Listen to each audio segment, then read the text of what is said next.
保密协议。近年来，中国当局在东突厥斯坦设立所谓职业技术培训中心名义下的集中营，已有200多名维吾尔和其他突厥民族成员被关押。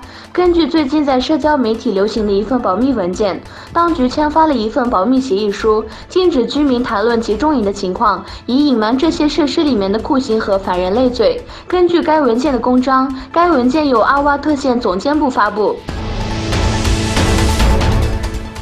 哈巴县被封锁。东突厥斯坦阿勒泰地区哈巴县的一所寄宿学校，被迫吃猪肉的哈萨克学生发起了抗议活动。即使他们活动得到了周围居民的支持，但受到中国警察镇压。据哈萨克通讯社报道，已有400多名学生被逮捕。从本月13日起，哈巴县被武装士兵封锁。土耳其民族同心会为东突厥斯坦动员起来。土耳其民族同心会组织为东突厥斯坦动员起来了。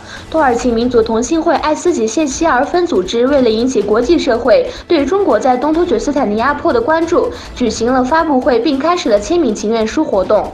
另一方面，伊拉克土库曼斯坦学生和青年协会通过组织一次以我们的血针为口号的研讨会，对中国做出了反应。台湾禁止使用中国公司硬件。台湾禁止使用中国电信公司华为和中兴通讯的移动通信设备。台湾议会决定出于安全原因，禁止中国公司5年，以确保移动通信基础设施和硬件。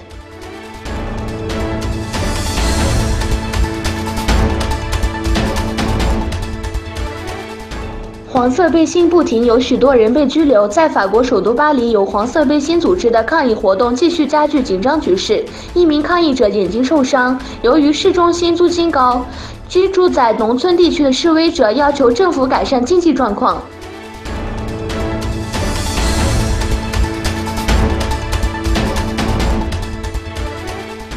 庆祝哈萨克斯坦独立日。哈萨克斯坦共和国的独立日来临之际，在一些地区，特别是在哈萨克斯坦，举行各种活动庆祝独立日。